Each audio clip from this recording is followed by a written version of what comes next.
Good morning or good afternoon for everybody.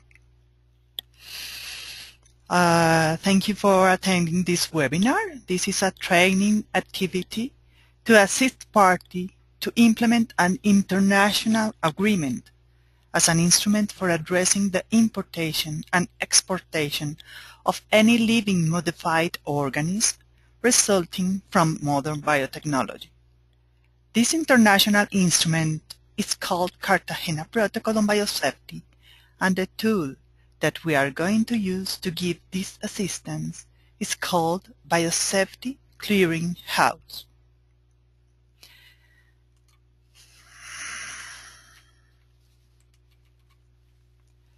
Who is talking? I am Emma Lucia Rivera. I was the manager in the design and development of BCH in Colombia, participant at the BCH Informal Advisory Committee, regional advisor of UNEP, manager and panelist of workshops in different Latin American countries. I am biologist and I am postgraduate in agrarian science and biosafety. Before beginning the conference, I would like to show you how to use the control panel in this webinar. To the left is the viewer through which you see the presentation. To the right is your control panel. To keep control panel open, you can click the View menu and uncheck Auto Hide Control panel. If not, it collapses automatically. You can open and close your control panel with this arrow. You can choose your audio mode. You can raise your hand to participate and submit questions and comments through the screen you have on the right side. Through this email, you can get more information and support contact. I would appreciate you if you send your questions through this chat box, and then I would try to answer them at the end of the session.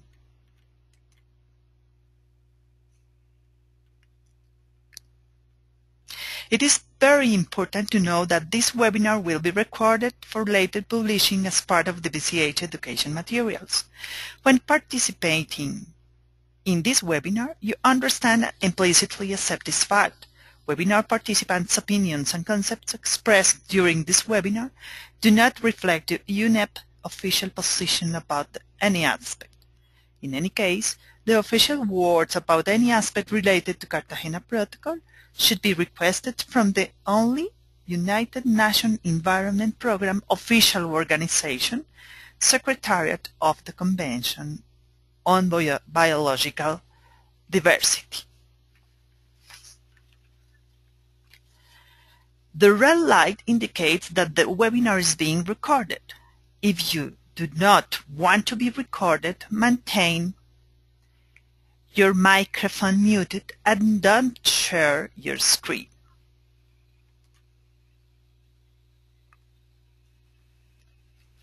We are going to see a brief mention of Cartagena Protocol, the second phase of the BCH project, the virtual learning environment with its BCH education materials, one case study, and the Cartagena Protocol issues related. At the end of the session, we will have a question and answer space.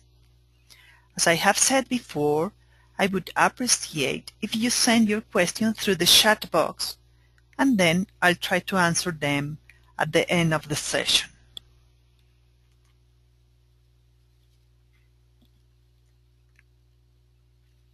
The Cartagena Protocol on Biosafety has the procedures for the living modified organisms transboundary movements. Some of the main procedures are the Advanced Informed Agreement procedures for LMOs for intentional introduction into the environment, LMOs for direct use as food or feed or for processing, or LMOs FFP, unintentional transboundary movements of LMOs, information sharing about LMOs through the BCH. The BCH was established by the protocol in order to facilitate the exchange of information and experience with LMOs and assist parties to implement the protocol. The Cartagena Protocol requires parties some institutional arrangements. For example, each party shall designate one or more competent national authorities which shall be responsible for performing the administrative functions required by the protocol.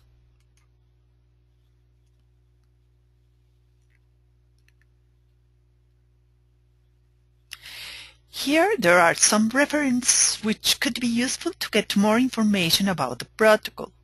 They are designed to enable users to understand the concepts of the Cartagena Protocol on biosafety. For example, training manuals. There are several training manuals available in PDF formats which contain interactive exercises and detailed steps required for each activity. Interactive modules. They are designed in Macromedia Flash and they can be downloaded and installed in your personal computers. Read the reference guide. They are reference handout that provides quick overview of frequently used parts of the BCH and Cartagena protocol. And webinars. There have been Spanish, French, Arabic, and English webinars about BCH, the Cartagena protocol, and its application. Through this link, you can access all the webinars that have been carried on.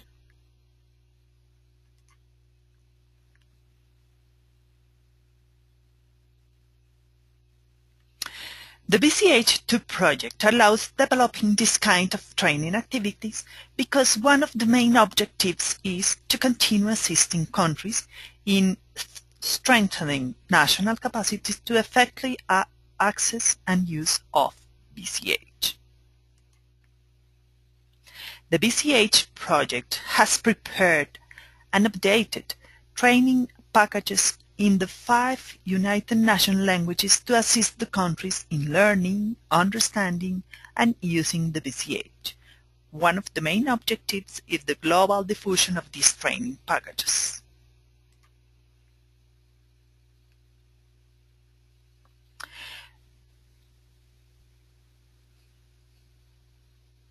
The BCH education materials are on the virtual learning environment in this web page. If you want to be a registered user, you have access to all workshops that have been developed about BCH.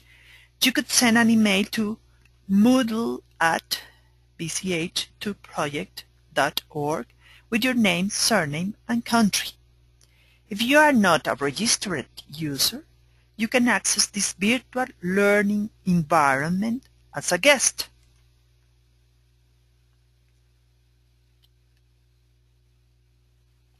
Here, we can log in as a registered user or as a guest to the virtual learning environment.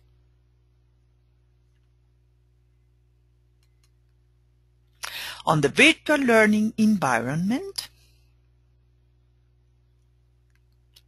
you can see the training packages in 5 United Nations languages: English, Spanish, French, Russian, and Arabic. You can see all the national and regional workshops that have been carried on.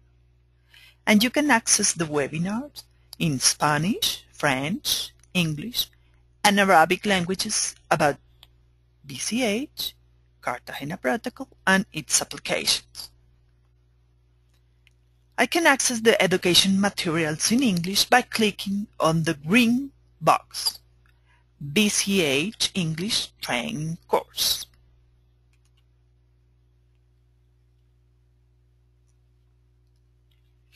Here we have the education materials with different kinds of documents that we can download. For instance, stakeholder curricula, training manuals, interactive modules, case studies, ready reference guide, and so on. If you click on the case study, you can access the 31 case studies into the education materials. Now, we are going to download the case study number 1. The title of the study case is "A Mexican trader wants to import cotton seeds from the United States to Mexico for processing." Its scenario is, you are running a business in Mexico and want to move a shipment of cotton seed from the United States to Mexico for food processing. You know that the shipment may contain genetically modified cotton or GM cotton. Reviewing the scenario. You want to move a shipment of cotton seed from the United States to Mexico. In the United States, most of the cotton growth are LMO, so there is a high possibility that the shipment contains LMOs. The cotton seeds are going to be used for food processing, oil for food, and seeds for feed. Questions. What GM cotton has been approved in the United States that might be in your shipment? After the oil is extracted from the seed cake is used for animal feed. Have all the GM cotton events you may be importing been approved for food and feed use in Mexico? What are your next steps to apply the permission to import the shipment into Mexico? Under the Cartagena Protocol, parties are responsible for making available through the BCH information regarding their decisions. So, to answer the first question, we can find on the BCH all the decisions about GM cotton in the United States. To answer the second question, we can find on the BCH all the decisions about GM cotton in Mexico. Then, we can compare both of the United States and Mexico lists, and we can conclude which of the approved GM cotton in the United States are approved in Mexico and which are not. We can find which use of GM cotton is approved in Mexico. To answer the third question, we can find all the Mexican information published on the BCH through the country profile and find the Mexican national contacts, laws and regulations, and so on. Let's go to do that in practice. This is the web page of the BCH. In this page, you are going to find the information that you need about transgenic corn approved in the United States and in Mexico.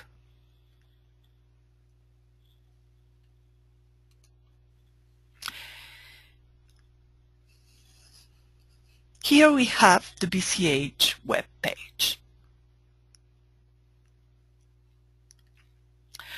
On the navigation bar, on the Finding Information drop-down menu, we can select Countries, Decisions, and Other Communications. When I click here, we can see several boxes with different search criteria. In the countries box, we are going to select United States.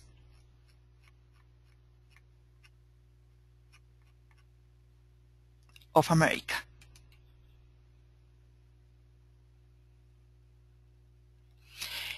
In the type of decision, we are going to select decisions on LMOs for direct use as food or feed or for processing, LMOs FFP.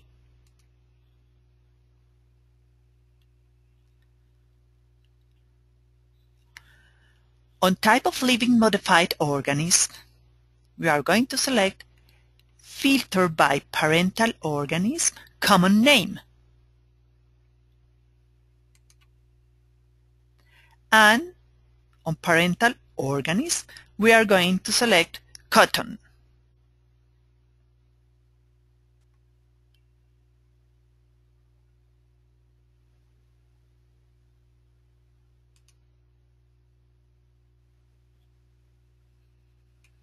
Now we are going to click on the search button.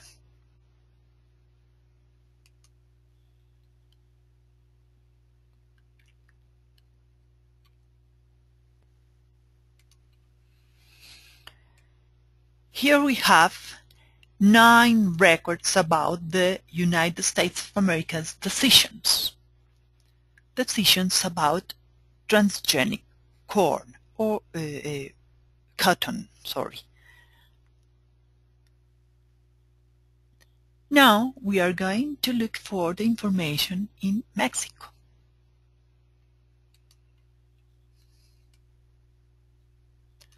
On the navigation bar, on Finding Information drop-down menu, we are going to select Country Decisions.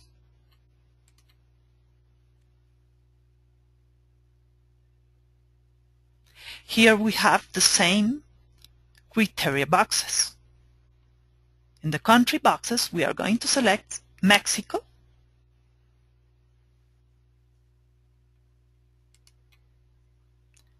On the type of decision, we are going to select Decisions on LMOs FFP.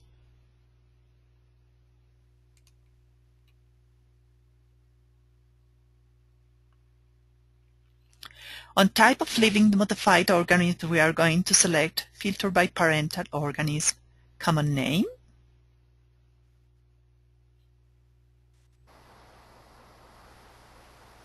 And common name, we are going to select cotton.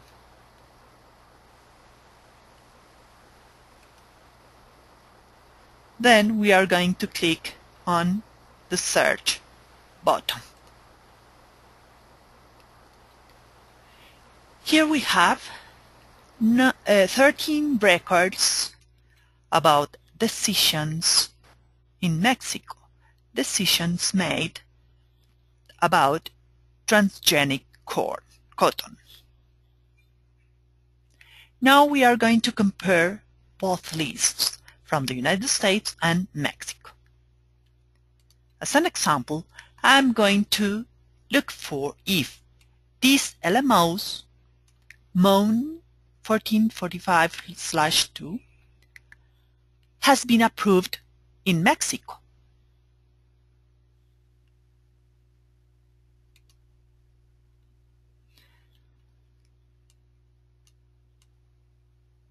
Here we have, in Mexico, the decision for the LMO MON 1445/2. So this LMO has been approved in Mexico, not for intentional introduction into the environment, but for direct use as food, direct use as feed,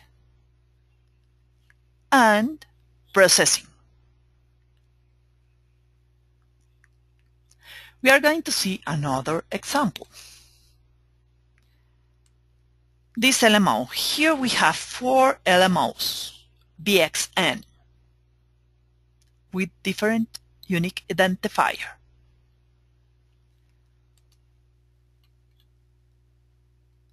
Into the Mexican decisions, we have the same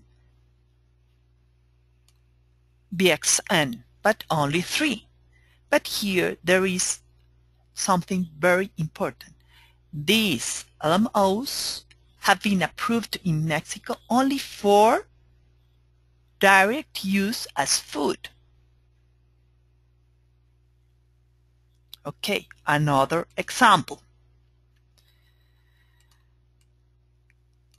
MON 757/7, We are going to look for if this LMO has been approved in Mexico. 757. 757. This LMO has not been approved in Mexico. Now, we are going to look for which are the requirements that Mexico has to import the shipment.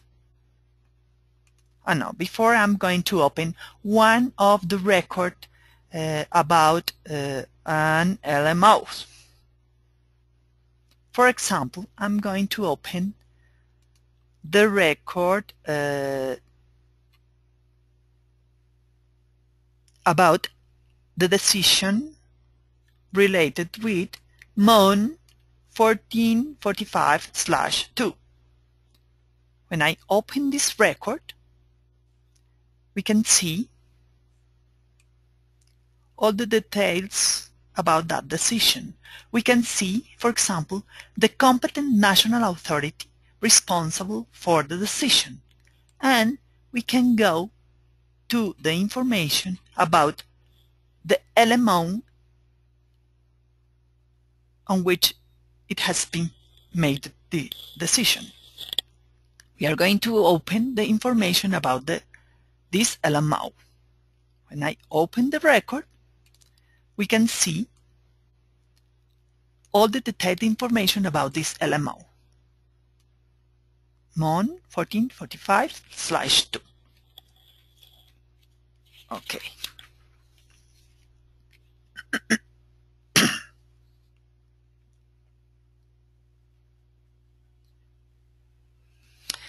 Three tabs at the top of each LMO record provide links to LMO information, decisions on LMO, and risk assessment. The LMO information tab displays a page that provides general information about the LMO. We can access to the LMO quick links. These links are small image files that identify an LMO through its unique identifier, trade name, and a link to the BCH where information on the LMO is available.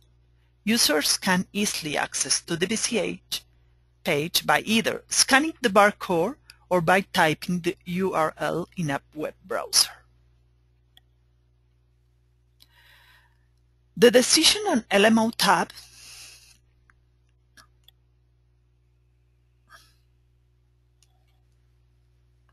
displays all the decisions taken by countries regarding this LMO. The first column of the table displays the country taking the decision. The rest of the columns indicate which categories of use of the LMO have been addressed in the decision. If a decision from a country addresses a particular use of LMO, then a green icon, or in some cases, ID record, will appear in the column corresponding to that category of use. Clicking on that icon or ID record will take the user to the record of the decision and display the information about it. Here we can see that the United States and Mexico have made decisions on this particular LMO. Here we can see Mexico and United States. Okay. Now, the Risk Assessment tab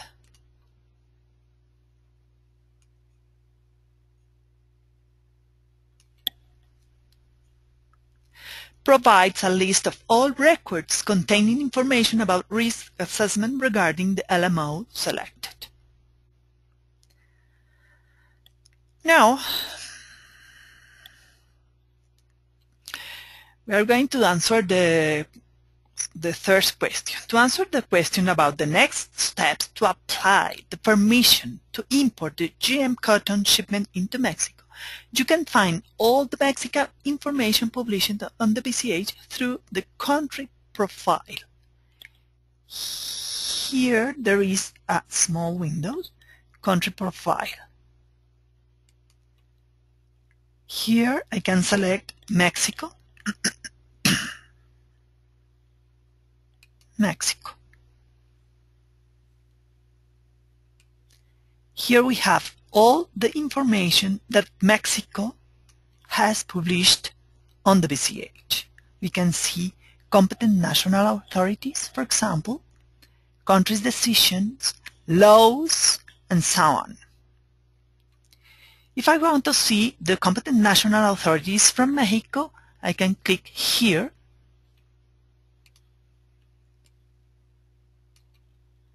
And we can see that Mexico has 4 competent national authorities.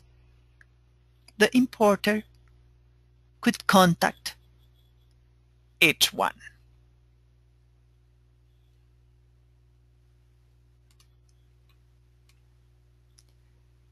I can see too the legislation of Mexico, clicking laws, regulation, or guidelines.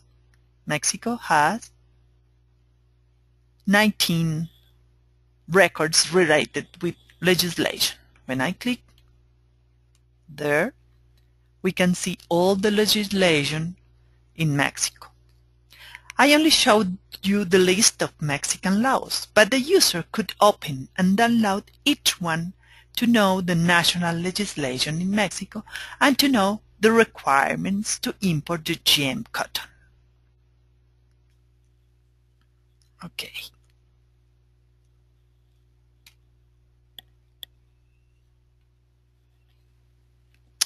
We have found on the BCH the information about the LMOs FFP which have been approved in the United States.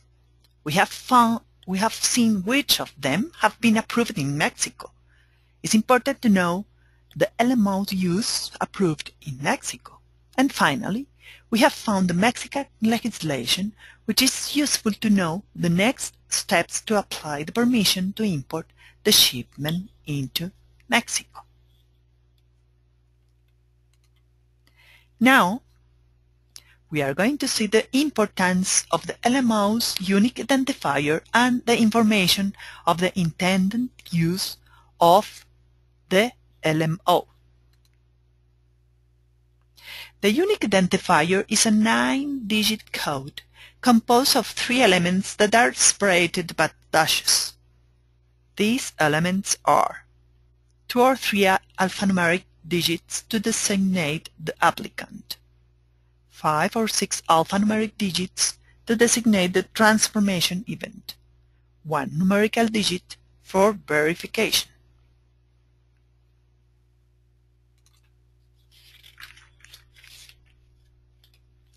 Sometimes the first digits of the unique identifier do not designate the applicant, but the genetic modification. For example, BXN, that means resistance to herbicides.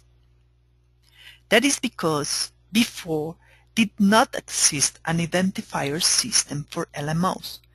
Currently, the only existing unique identification system in international use is the OECD unique identifier for transgenic plants. About that, Cartagena Protocol stipulates that the COPMOP had taken a decision about requirements of the unique identification.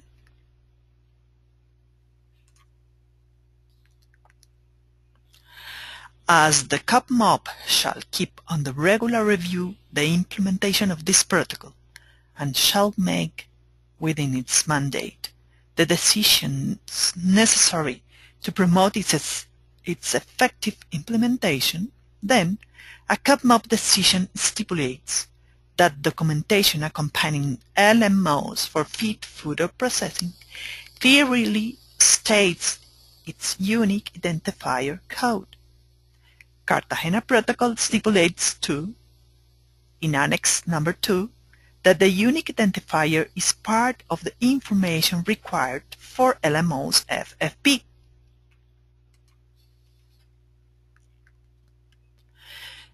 The intended use of LMOs is required as the Cartagena Protocol stipulates on different articles and annexes. For example, Annex 1, the information about the approved use of the LMOs for intentional introduction into the environment. In Annex 2, the information about the domestic use of the LMOs for direct use as food or feed or for processing. Information on approved uses of LMOs may also be expected to include information on any restrictions or conditions that the authority responsible for the decision may have set in giving approval for particular uses of LMOs. It is, for instance, important that parties of import are aware of any restrictions that any other countries may have imposed on the use of these organisms. As a recapitulation, we have learned how to get help through the virtual learning environment with its BCH education materials, how to find information on the BCH about decisions, LMOs. Into the LMOs, we have seen the quick links, all decisions about a specific LMO, and risk assessments. We have seen too how to find the competent national authorities of the country and country's laws. Now we have a space for question and answer. I would appreciate if you write the questions through the chat box. Is there any question?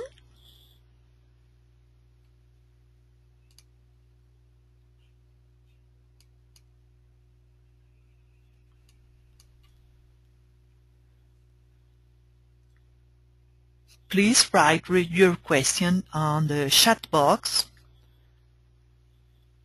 and I'll try to answer it.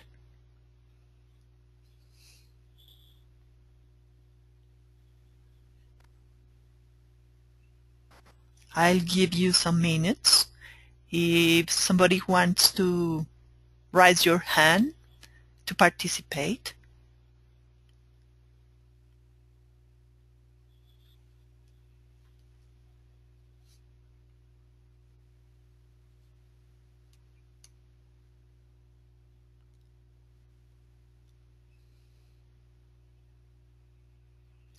Okay, we don't have any questions. Thank you very much to everybody for attending this webinar.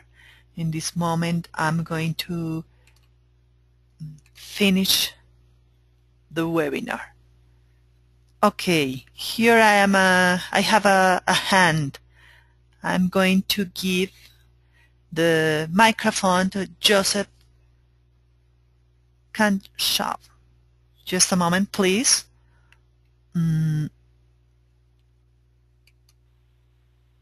Come on. Could you hear me? Yes, I can hear you. The names, as in, you have Mon, you have Baz, you know. What are these codes? What are the meaning? Does it mean the manufacturer's name that is there? You know, the name of the organisms.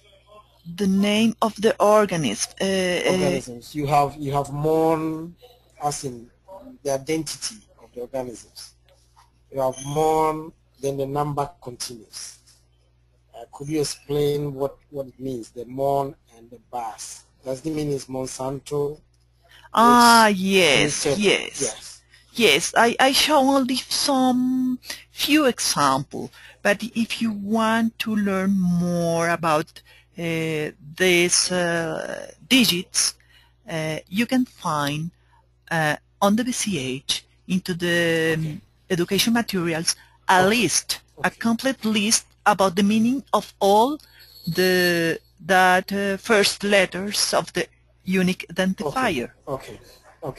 Good. Yes, you can find the information. But in this case, Mon is Monsanto, for example. Yes. Okay. Thank you. Thank you very much for your question.